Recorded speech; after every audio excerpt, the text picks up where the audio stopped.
itu adalah merupakan kecepatan terbesar yang ada di alam semesta. Artinya, kalau nanti diekspor sampai yang materi itu pun, ya insya Allah anak-anak sudah paham ya, sudah paham seperti itu. Nah, sekarang kembali ke soal nomor 1, 2, 3. Yo, ternyata disebut cahaya memiliki energi. Kira-kira anak-anak menganalisanya dari mana? Tahu punya energinya dari mana? Dari konsep apa dulu? Foton. Boleh dari foton, boleh. Yang kedua dari gelombang. Ingat waktu SMP atau MTS disebutkan gelombang adalah rambatan energi. Jadi karena cahaya itu gelombang, maka cahaya itu tentu akan mempunyai energi. Jadi nomor 1 betul. Nah, hati-hati nih yang nomor 2. Cahaya merambat memerlukan medium. Menurut Anda betul atau salah? Salah. Tapi dapat melewati medium. Artinya cahaya itu sebenarnya dari matahari sampai ke bumi dia melewati ruang hampa, melewati atmosfer juga. Akan tetapi melewati atmosfer atau medium itu sebenarnya ya karena harus melewati, bukan itu sesuatu yang dibutuhkan, gitu maksud saya. Betul ya? Jadi cahaya merambat memerlukan medium, dalam konteks ini itu bukan merupakan sifat dari cahaya. Bahwa yang merambat memerlukan medium itu adalah namanya gelombang mekanik. Sementara cahaya itu adalah termasuk gelombang elektromagnetik. Jadi perambatannya tanpa memerlukan medium. Tapi harus dipahami, tanpa memerlukan itu, dia tetap bisa melewati di medium atmosfer. Tapi dia andaikan nggak ada atmosfer pun, ya tetap dia merambat. Begitu maksudnya. Oke. Kemudian yang ketiga, dapat mengalami polarisasi. Dari 1, 2, 3 ini, berdasarkan dari penjelasan tadi, kira-kira yang betul yang mana, nak? 1 dan 3. 1 dan 3. Gampang kan? Tidak usah menghitung kan? Tapi bukan tidak mungkin. Nah, nomor 2 itu merupakan jebakan gitu, maksud saya gitu kan. Nomor 2 itu betul-betul harus dipahami, harus dijebakannya. Oke. Yuk, nanti ini saya share juga, tapi dipahami. Kalau ada yang harus ditulis ya, dicatat seperti biasanya. Oke, nah sekarang perhatikan di sini. Untuk nomor yang 2.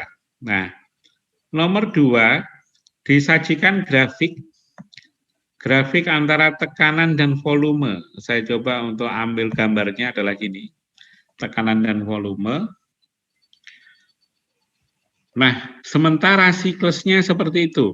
Prosesnya adalah dari B ke C, dari C ke A, dari A ke B.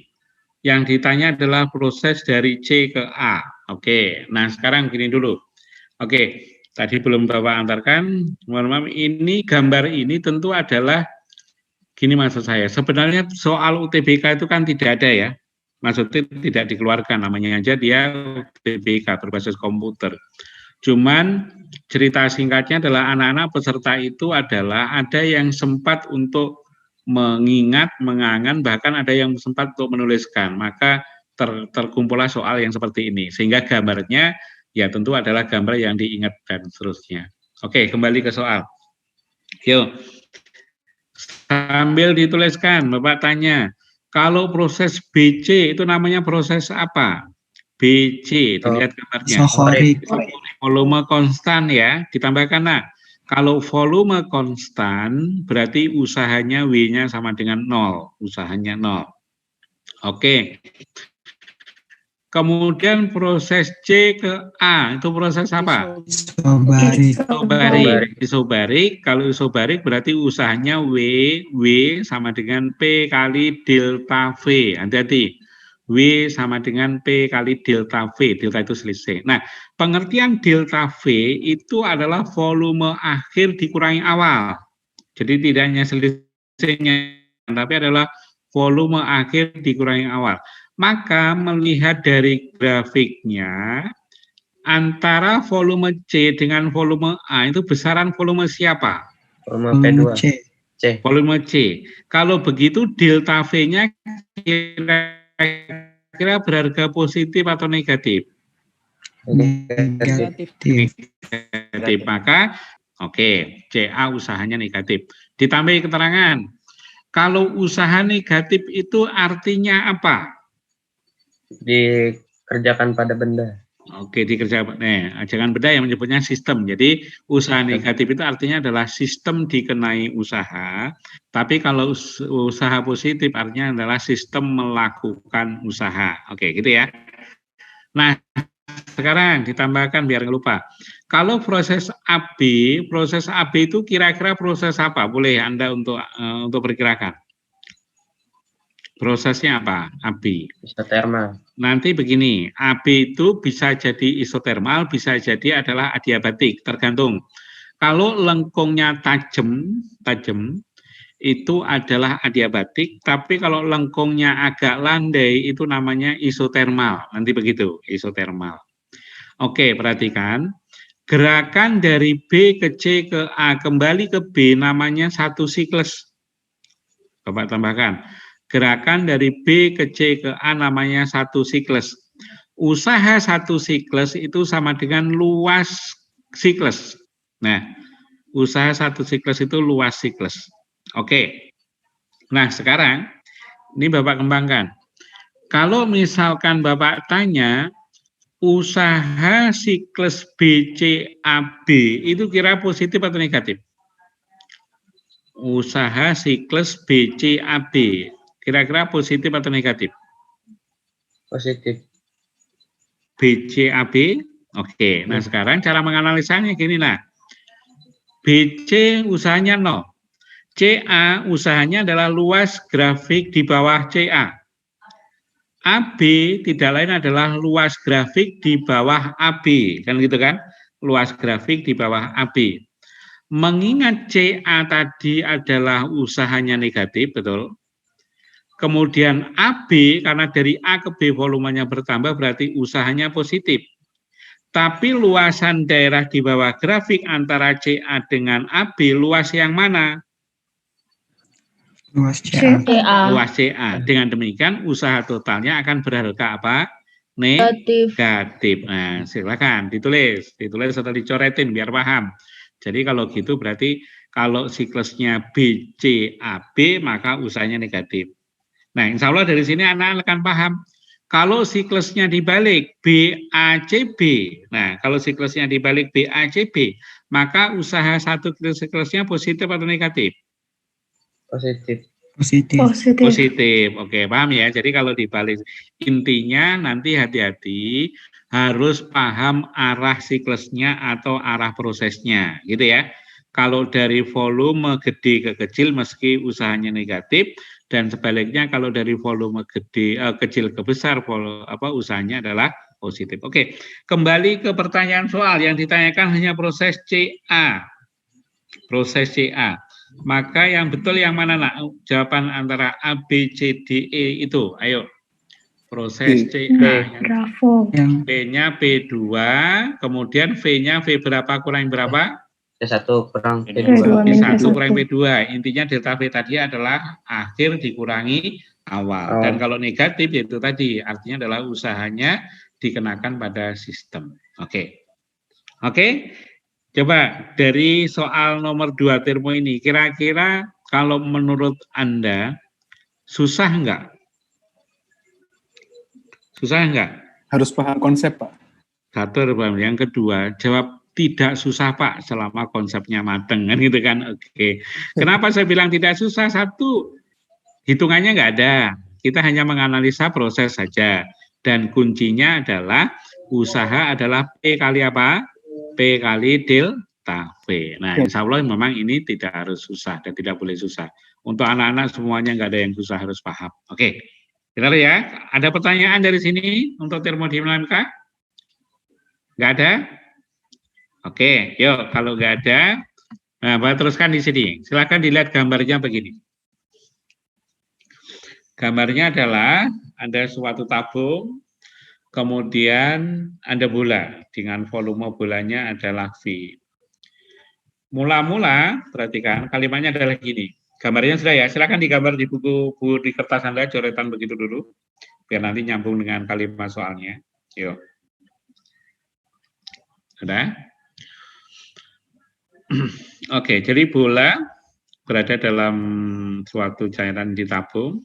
Nah, kalimatnya begini. bola massa jenis rho dan M dicelupkan dalam air dengan volume bola setengahnya. Jadi bola berada di volumenya setengahnya tercelup. Kemudian gaya sebesar F diberikan pada bola dan bola tenggelam seluruhnya. Hal tersebut mengakibatkan ketinggian air naik setinggi H dari permukaan awal. Maka luas penampang daripada silindernya sama dengan berapa. Nah, sekarang logikanya sebenarnya tidak susah.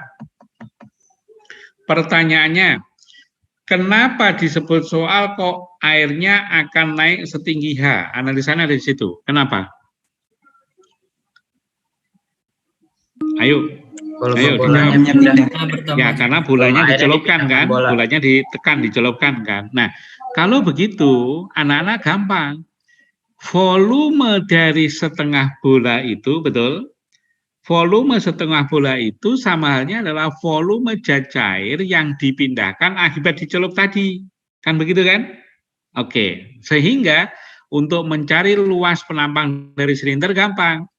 Volume itu apa kali apa kalau diketahui luas dan tinggi? Luas kali tinggi. Luas kali tinggi kan? Ya sudah, di sini Anda tinggal menghitungnya adalah luas silinder kali ketinggian airnya tadi H, betul? Sama dengan volumenya siapa tadi? Bola. Volume siapa? Bola. Air yang dipindahkan. Atau setengah bola? Hati-hati. Setengah bola. Volume setengah bola, karena kasusnya adalah dia ditekannya itu pada saat setengah bola kan. Silakan diselesaikan. Kalau gitu ya silakan. Jadi luas penampang dari silinder kali H sama dengan setengah bola. Ingat rumus setengah bola volumenya. Volume bola sama dengan apa? 4/3 PR pangkat 3. Oke, 4/3 PR pangkat 3 kali setengah, hati-hati. Silakan diteruskan, ketemunya mana? Yo. Oh, Pak. Silakan, apa? Apa ada namanya? Pertanyaan boleh. Volume bola. Apa ya? Volume bola. Lupa. Volume bola 4/3 PR pangkat 3. Hati-hati. Volume bola 4/3 PR pangkat 3.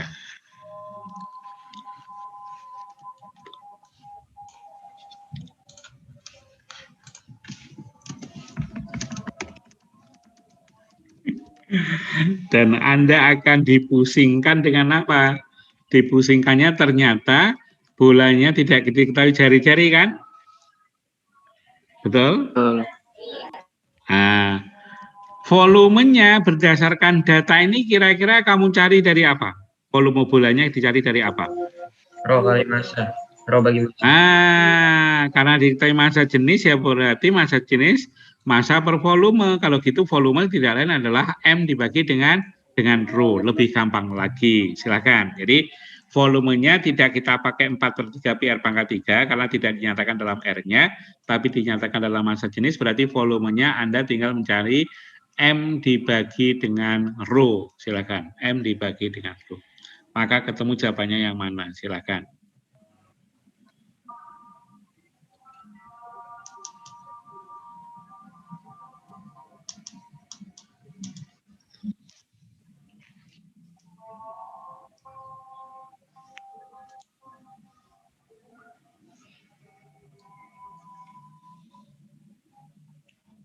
Wow, mudah. Kukira harus pakai gaya Archimedes gak jelas. Ya, betul. Kira pakai gaya Archimedes. Yang jelas begini. Sebenarnya dari kasus ini ada gaya Archimedesnya enggak? Ada kasus gaya Archimedesnya enggak? Ada. Halo? Ada enggak?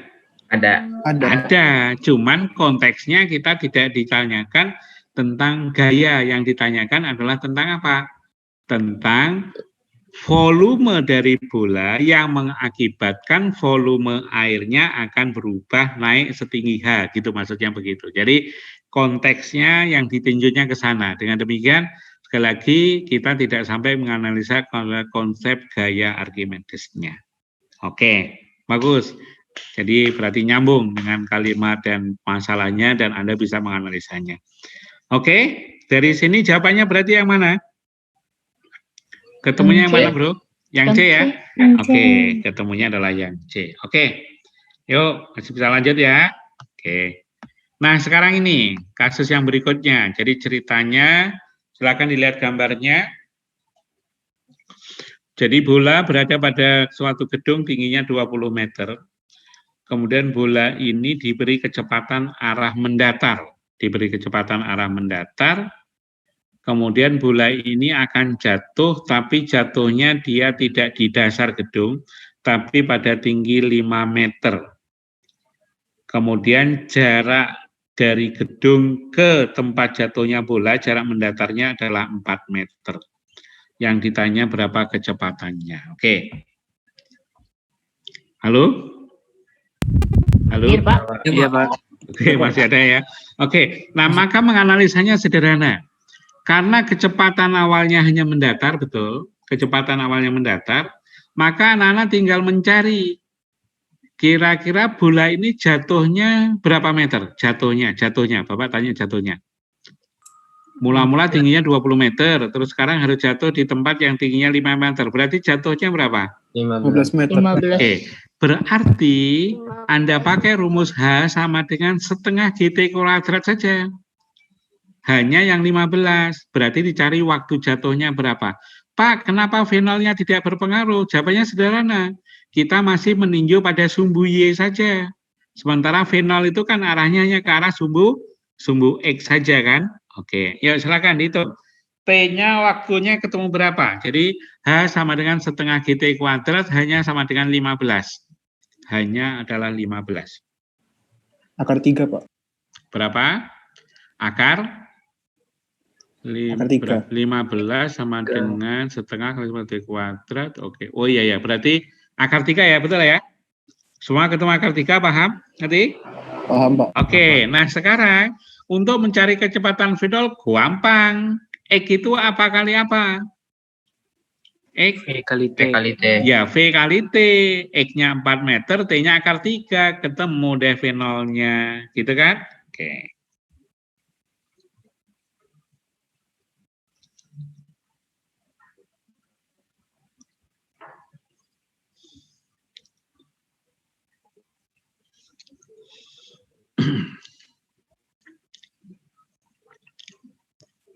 Oke, berarti jawabannya V-nya berapa, V0-nya ketemu berapa, nak? 4/3 akar 3. 3 akar 3. Oke, 4/3 akar 3. Oke, ada berapa soal yang sudah kita lihat tadi? Ada berapa? 4, Pak. 4 soal. 4 soal betul semua kan? Oke, wah. Kalau begitu berarti begini deh. Ketua angkatannya siapa di sini? Ketua angkatannya? Halo, ketua angkatan adakah di kelas IPA ini? Ada nggak? Oh, nggak ada. Wakilnya? Nggak ada. Ya udah, salah satu besok salah satu di antara Anda silakan kirim surat ke LTMT bahwa khusus untuk anak-anak insan jenika sudah siap UTBK esok hari gitu kan fisikanya. Bisa betul semua gitu kan. Nggak, artinya ya insya Allah Anda mesti bisa memahaminya dengan baik, tapi ingat ini kan baru soal yang kemarin, nanti soalnya agak meningkat sedikit gitu. Oke, bisa lanjut ya. Yuk, bisa lanjut. Maka, nah ini nih ternyata. Saya awalnya juga nggak percaya, ini kenapa soal kayak gini kok dikeluarkan. Ternyata jebakannya banyak. Perhatikan. Yang ditanyakan besaran dimensi yang benar. Saya tanya dulu, kalau momentum itu rumusnya apa kali apa? Momentum. Kali kecepatan. P sama dengan massa kali kecepatan. Massa itu satuannya apa? Gram. Kalau kecepatan satuannya apa? Meter per second. Yo, kalau ditanya dimensi momentum dulu, jangan lihat di soal momentum. Berarti dimensinya apa? MLT-1. MLT-1. Silakan semua ditulis. Momentum dimensinya M besar, L besar, T pangkat min 1. Oke. Nah, sekarang Bapak tinjau dulu dari yang nomor 3. Momen gaya. Momen gaya itu adalah gaya kali lengan. Gaya kali lengan. Atau gaya kali jarak. Gaya Gaya itu adalah massa kali percepatan. Oke. Kalau kecepatan tadi meter per second, maka kalau percepatan meter per apa? Second kuadrat. Second kuadrat. Oke. Kalau gitu, momen gaya anak-anak tinggal mencarinya adalah kilogram meter per second kuadrat dikalikan lagi dengan meter. Begitu kan? Oke, maka dimensi momen gaya sama dengan apa? ML2 T-2. ML2 T-2 ya. Oke, ML2 T-2. Catat itu. Yuk, sekarang momen inersia. Momen inersia ditulis. I sama dengan MR kuadrat. I besar, momen saya itu I besar sama dengan MR kuadrat. M itu massa. R itu jarak atau lengan. Dengan demikian momen inersia dimensinya sama dengan apa? ML2. ML pangkat 2 ya. Oke, sudah tulis ya ML pangkat 2. Yuk sekarang. Jawab, nggak usah nih. Momentum sudut dengan momentum kira-kira dimensinya sama nggak?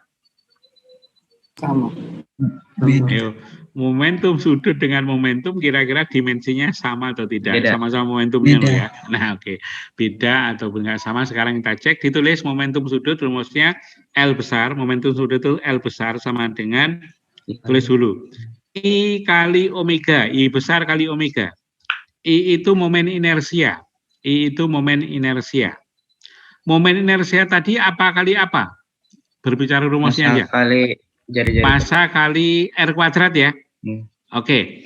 MR kuadrat kali omega. Jadi momentum sudut itu kalau di runut itu persamanya adalah M kali R kuadrat kali omega. Sekarang Bapak bawa. Namanya momentum sudut berarti benda itu mesti bergeraknya adalah bergerak yang menempuh sudut. Atau dengan kata lain adalah bergeraknya melingkar atau lengkung. Paham? Maka pada gerak melingkar anak-anak harus paham kalau omega kali R itu sama dengan apa? V. Sama dengan V ya. Omega kali R itu sama dengan V, sama dengan kecepatan atau kelajuan. Maka momentum sudut silakan Anda tulis sekarang menjadi L sama dengan I kali omega sama dengan M kali R kali V, V kecepatan. Nah, silakan sekarang dicari dimensinya sama dengan apa? Saya ulangi, momentum sudut itu M kali R kali V, sehingga dimensinya sama dengan ML2 T-1. ML kuadrat T pangkat min 1. Oke, ML kuadrat T pangkat min 1. Oke, sekarang untuk jawab soal dulu, momentum sudut betul atau salah? Dari soal ditampilkan ML kuadrat T min 1, dimensinya betul atau salah nomor 1? Betul.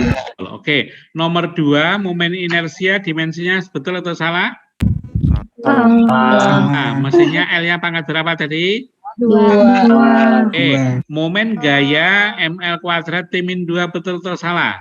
Benar. Betul. Tapi anak IC tidak boleh hanya tahu itu. Pertanyaan saya dan harus jawab nih.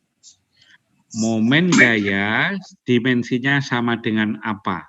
Ayo silakan jawab. Apa itu maksudnya sama momen gaya itu dimensinya akan sama dengan dimensi apa? Apakah dimensi tekanan atau dimensi gaya atau yang lain? Oke. Energi. Sama dengan apa? Usaha betul. Jadi boleh tulis momen gaya dimensinya sama dengan energi atau sama dengan usaha. Momen gaya itu dimensinya sama dengan energi atau sama dengan usaha. Oke, nah sekarang konsepnya lagi tidak boleh lupa. Meskipun dimensinya sama, momen gaya, usaha, dan energi dimensi tapi hati-hati, momen gaya itu besaran vektor, tapi kalau usaha dan energi besaran apa? Besaran Skala. apa? Skalar. Jadi hati-hati lagi. Jadi kalau momen gaya itu besaran vektor, kalau usaha dan energi adalah besaran skalar. Jadi begitu memahaminya. Oke. Udah ya, nanti dimensi pun masih bisa dikembangkan, tapi setidaknya Anda paham bahwa suatu besaran dapat mempunyai dimensi sama, tapi secara fisis ya berbeda. Contohnya adalah momen gaya itu vektor, sementara usaha atau energi itu adalah skalarnya. Jadi begitu. Oke, yuk dari yang dimensi, insya Allah udah punya gambaran dan bisa mengembangkan ke yang lain. Nanti juga Bapak kasih latihan dengan yang model lain untuk dimensi. Oke, sekarang yang ini, nomor berikutnya, perhatikan. Yuk.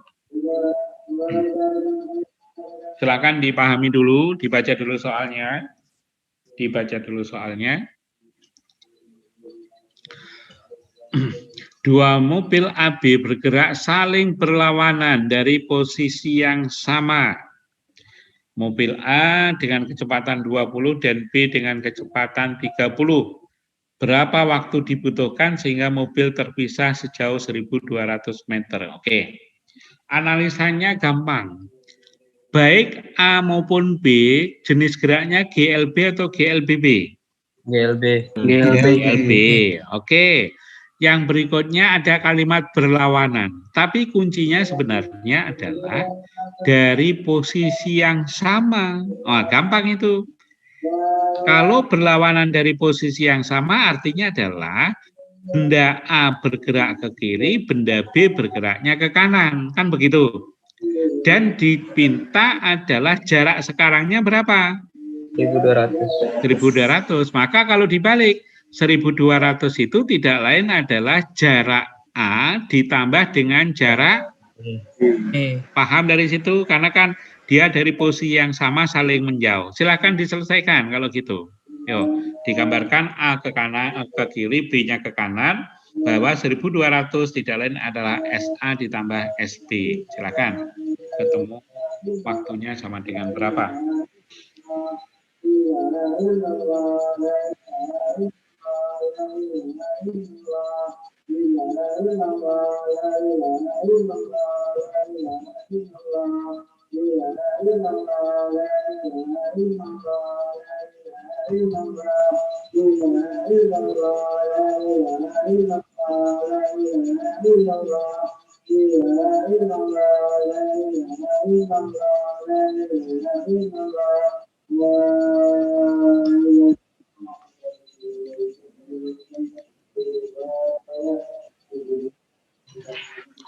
Oke, ketemu berapa, Bro?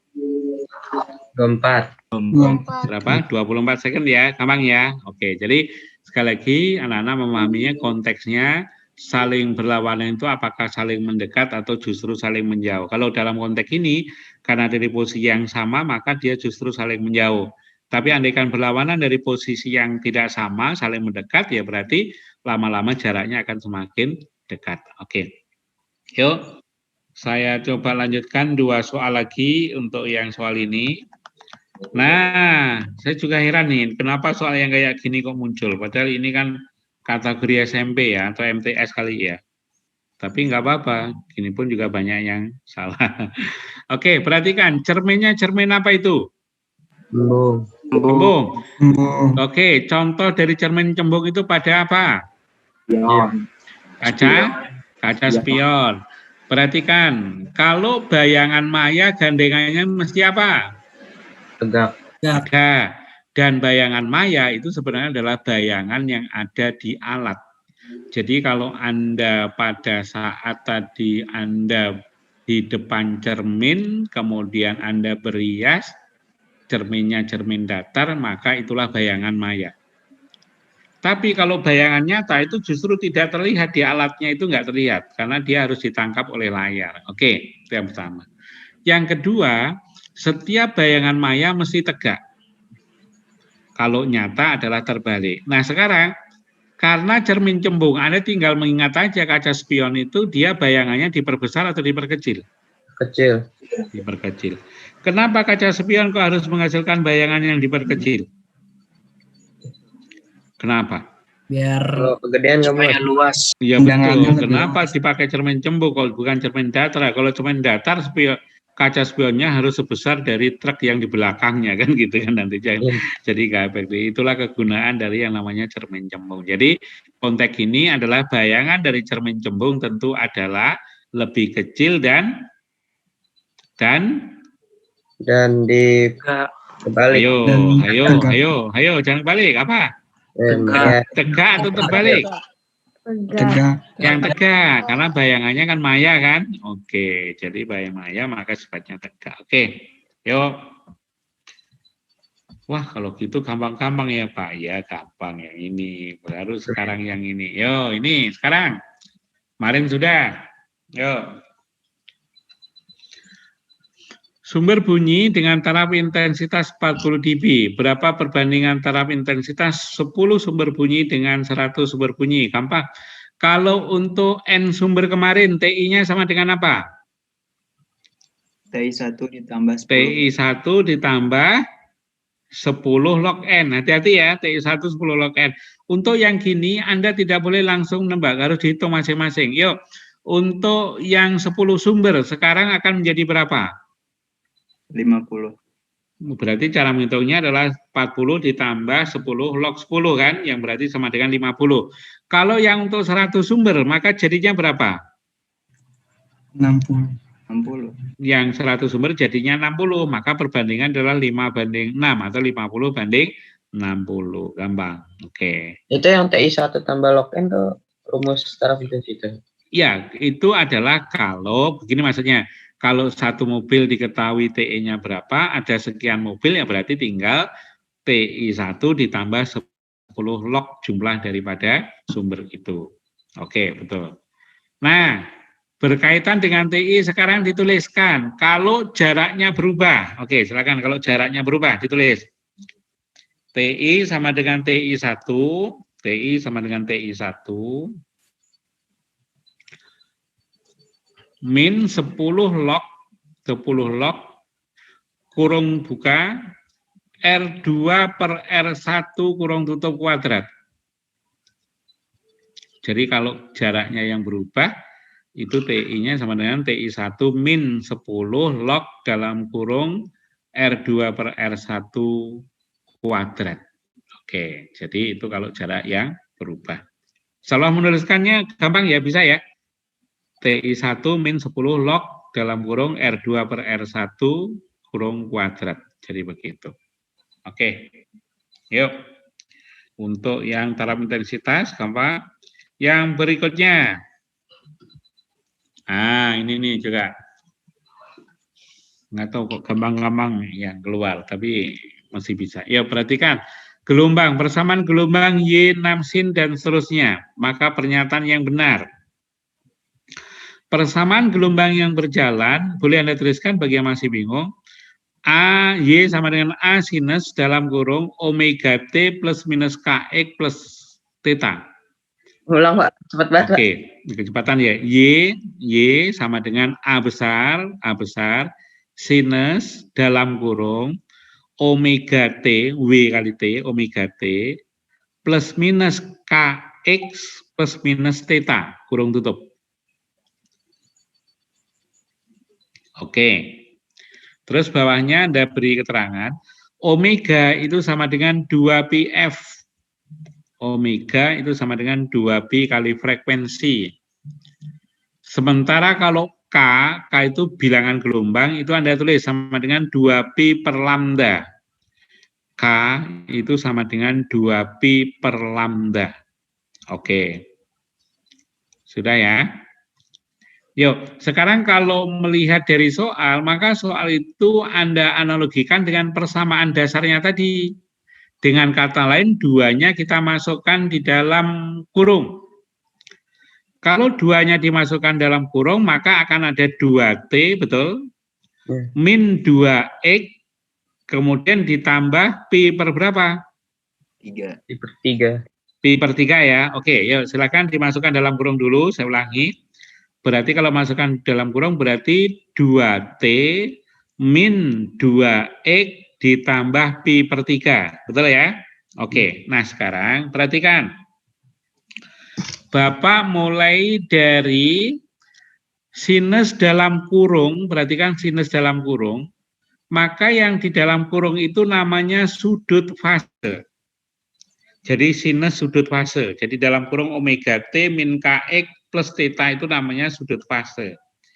Maka kalau ada kalimat sudut fase dasar atau sudut fase mula-mula, Anda masukkan aja T-nya 0, X-nya 0. Betul? Nah, setelah Anda masukkan T-nya 0, X-nya 0, berarti tinggal berapa itu sudut fasenya di situ tadi? V per 3. P per 3. P per 3. Lah, P per 3 itu berapa derajat? 60. Ayo, P per 3 berapa? 60 derajat. derajat. Jadi sudut fase awal yang betul adalah 60 derajat, bukan 30. Paham? Nah, Bapak menjelaskannya, menegaskan kalau awal berarti pada saat T-nya 0, X-nya juga 0. Paham ya? Oke, nah sekarang